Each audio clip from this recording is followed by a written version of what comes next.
तो पहली बात है भजन करना यदि हम चाहते हैं तो असनम, अपने भोजन पर नियंत्रण करें, कम भोजन करें, जिससे आलस्य, प्रमाद और इंद्रियों में चंचलता न आवे।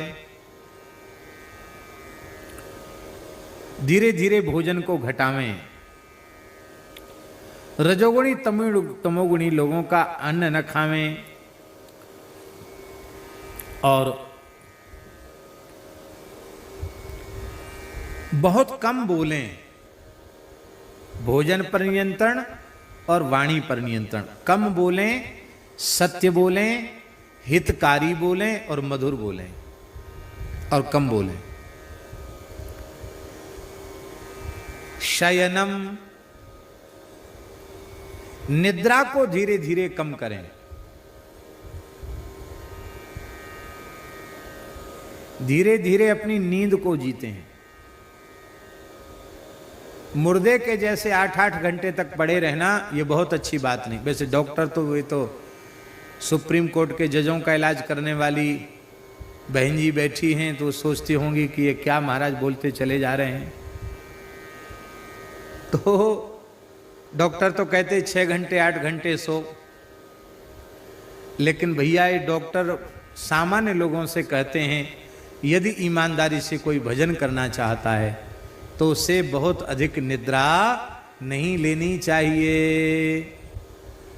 नारायण हरि भजन में ये पांचों न सुहात, विषय भोग निद्रा हंसी, जगत प्रीति बहु बात। इसी बात को नारायण स्वामी जी ने कहा। आपको स्मरण में होगा महाराज जी के पास एक पंडित जी आते थे, करौली वाले पंडित जी, पूज्य पंडित श्री गंगादत्त जी व्यास, भागवताएं जिन्होंने लिखा। तो वे कुछ काल महात्मा गांधी का भी संग उन्होंने किया था। श्री महात्मा गांधी जी का संग किया था कुछ काल उन्होंने। बाद में फिर वो दूसरे तरफ हो गए। तो उन्होंने ये बात बताई, महाराज जी को बताते थे, मेरे सामने की बात। उन्होंने कहा महाराज जी महात्मा गांधी में कई विशेषताएं थी। एक बड़ी भारी विशेषता बोले मैंने निकट रह के देखी। क्या विशेषता देखी? बोले वो 1.5 घंटे में अपनी नींद पूरी करते थे। काफी समय तक उनके साथ हम रहे, केवल 1.5 घंटे सोते थे, बाकी समय हमेशा क्रिया करते रहते थे। आहार बहुत कम था उनका, बहुत सूक्ष्म आहार था। और कहते एक तो ये विशेषता मैंने देखी और दूसरी विशेषता ये देखी कि वो आजान बाहु थे, भुजाएं उनकी बहुत लंबी लंबी थी। तो भाई उन महानुभाव को इतना यश जाने के बाद भी पूरे संसार में उनको यश मिल रहा है, तो उसके पीछे जरूर उनकी विशेषताएं तो जीवन में रही ही हैं। उनको कोई भी नकार नहीं सकता और किसी को नकारना भी नहीं चाहिए। विशेषताएं उनकी थी। निद्रा कम, आसनम, संभाषणम, शयनम और एकांतम खेदवर्जितम। जितनी देर सत्संग हो उतनी देर भीड़ भाड़ में रहे और बाकी अधिक समय भीड़ भाड़ से बच के रहे। भजन यदि करना चाहता है तो ये शर्त ये है। और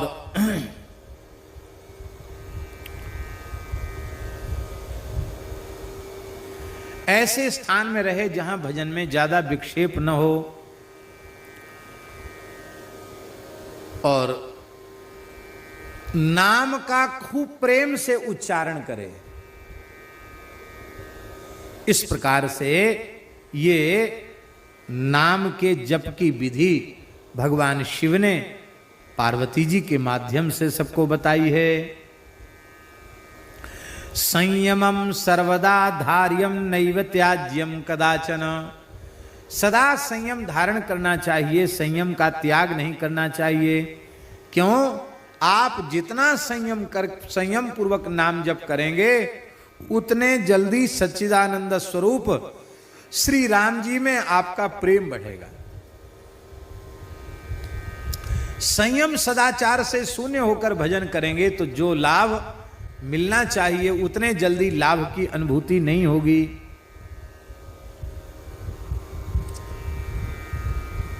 अब एक बात और शंकर जी कह रहे हैं। शंकर जी कह रहे हैं नाम जप का अभ्यास बढ़ाने के लिए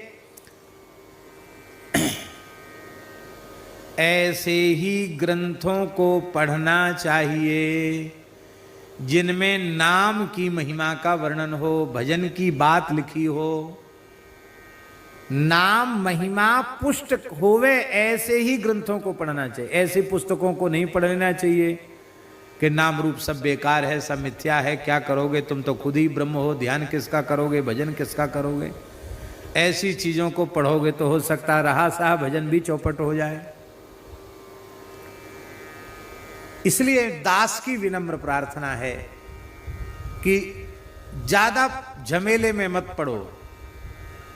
आप यदि भगवत प्राप्ति के मार्ग पर आगे बढ़ना चाहते हैं, भजन के मार्ग पर आगे बढ़ना चाहते हैं, तो दास ने ऐसा विचार किया है कि श्रीमद् भागवत, श्रीमद् भगवद गीता, श्री रामचरितमानस, श्री भक्तमाल और श्री विनय पत्रिका, ये 5 ग्रंथ ऐसा दास ने विचार किया है खूब गुरुजनों की कृपा से कि ये 5 ग्रंथ पर्याप्त हैं जीव को भजन मार्ग पर आगे बढ़ाने के लिए। इतना ठीक से इनका हो सके तो नित्य स्वाध्याय करना चाहिए।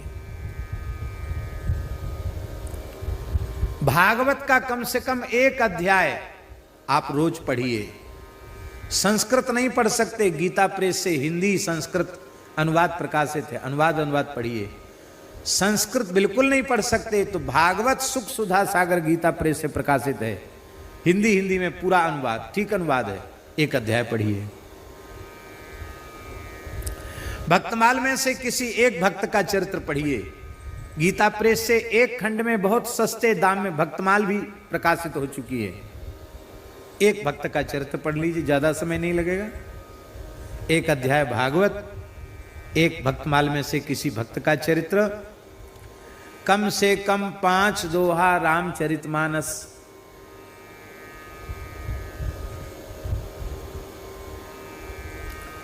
और 1 अध्याय श्रीमद् भगवद गीता। कितने हो गए? 4 ग्रंथ हो गए। और वैसे बहुत अच्छा हो कि 11 पद विनय पत्रिका के नित्य पढ़े जाएं ठीक से। इतना भी नहीं हो सकता है तो भाई कम से कम 1 पद तो प्रेम पूर्वक रोज विनय पत्रिका का पढ़ो। इतना स्वाध्याय आप प्रेम से रोज करो। श्रीमद् भागवत, श्रीमद् भगवद गीता, श्री रामचरितमानस, श्री भक्तमाल, श्री विनय पत्रिका। और हम ऐसा विचार करते हैं कि इन 5 का जितना हमने बताया इनके स्वाध्याय में 1.5 घंटे से अधिक नहीं लगेगा। इनका रोज इतना स्वाध्याय करें तो आपका भजन बढ़ेगा, भजन पुष्ट होगा, भजन में आपकी रुचि बढ़ेगी। ये भगवान शिव बोल रहे हैं, प्रथमाभ्यास काले च ग्रंथम नामात्मकम सुधी। नाम निष्ठा पुष्ट हो ऐसे ग्रंथों को पढ़े। द्वितीयाम एकयाम अम्बा चिंते धिप्रयत्नतः। यहाँ तो याम लिखा है, याम माने होता है 3 घंटे स्वाध्याय में देना चाहिए, भजन बढ़े इसके लिए, ऐसा लिखा है।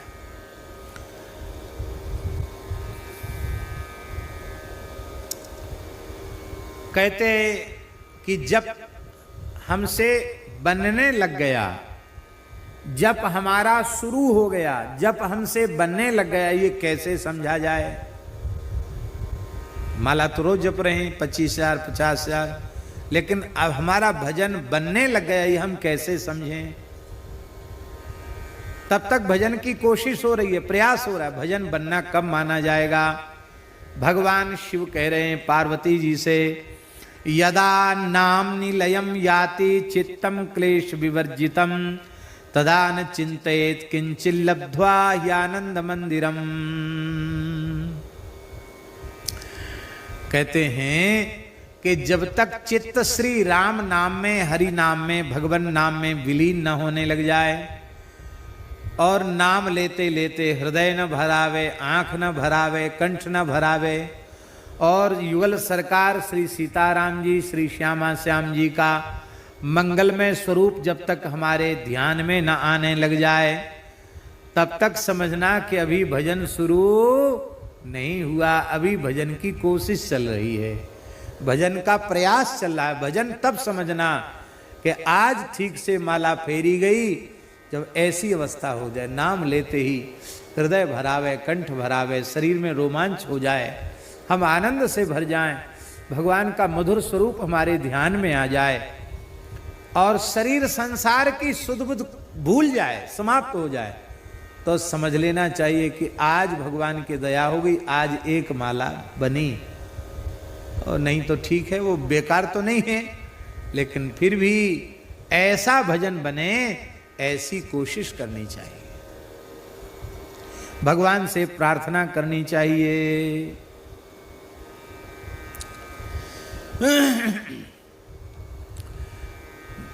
पद्म पुराण में ही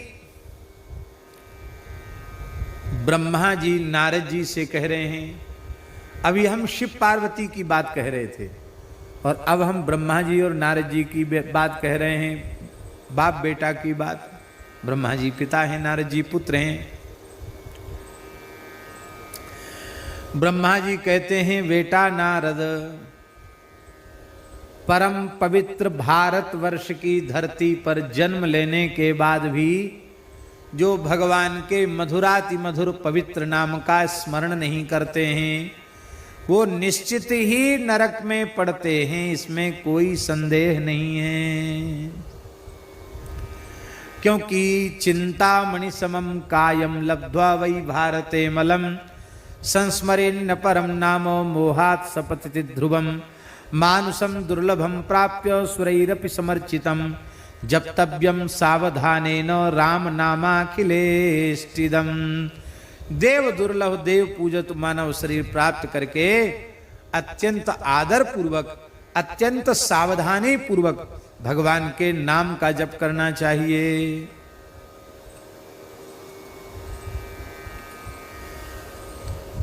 श्री राम नाम का महात्म्य सुन करके, वेदों का भी सार सर्वस्व राम नाम है यह जान करके, श्रुत्वा श्री नाम माहात्म्यम यथार्थम श्रुति पूजितम सर्वासाम संविहायासु स्मर्तव्यम सर्वदा बुधैहि।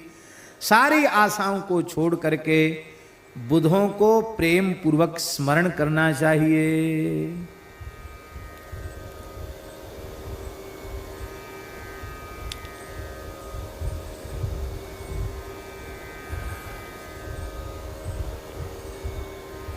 पद्म पुराण में एक बात ब्रह्मा जी ने नारद जी से बड़ी विलक्षण कही है।